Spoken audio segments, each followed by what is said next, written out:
कह रही थी कि सरकार की तरफ से नहीं कहा गया है, लेकिन दोपहर होते होते गलगोटिया के स्टॉल खाली हो गए। 18 फरवरी की सुबह नेहा सिंह को कैमरों ने घेर लिया और एआई डॉग के उनके दावे को लेकर पूछना शुरू कर दिया। नेहा ने कहा कि केवल रोबोटिक डॉग को हटाया गया है क्योंकि लोग इस पर विवाद खड़ा कर रहे हैं और दूसरे छात्रों के प्रोजेक्ट को कोई नहीं देख पा रहा। अब तो वो सब भी हटा दिए गए हैं। नेहा सिंह मीडिया से कह रही थीं कि टाइम नहीं था, इसलिए समझा नहीं पाई और लोग समझ नहीं पाए। उन्होंने कहा कि कभी दावा नहीं किया कि ये रोबोटिक डॉग हमने बनाया है।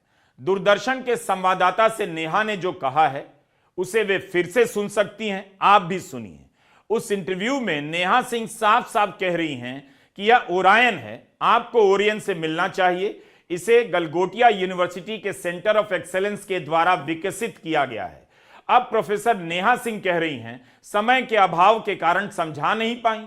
हद तो तब हो गई जब यूनिवर्सिटी के रजिस्ट्रार नितिन कुमार गौड़ ने एएनआई से कहा कि प्रोफेसर नेहा सिंह डेवलप और डेवलपमेंट में कंफ्यूज हो गई। कमाल है, एक तो वो एआई की प्रोफेसर नहीं है, स्कूल ऑफ मैनेजमेंट में कम्युनिकेशन की प्रोफेसर है। अगर यूनिवर्सिटी ने जैसा कि दावा किया है एआई में 350 करोड़ का निवेश किया है तो उसे एआई के प्रोफेसर को भी भेजना था। और जब यूनिवर्सिटी ने सफाई दे दी कि रोबोट उनका नहीं है, तब फिर डेवलप और डेवलपमेंट का तमाशा बंद कर देना चाहिए। यही नहीं, जब खंडन कर दिया, मान लिया कि इसे नहीं बनाया है, तो कम से कम खुलकर यह भी बताना चाहिए कि एआई डॉग खरीदा किस देश से है।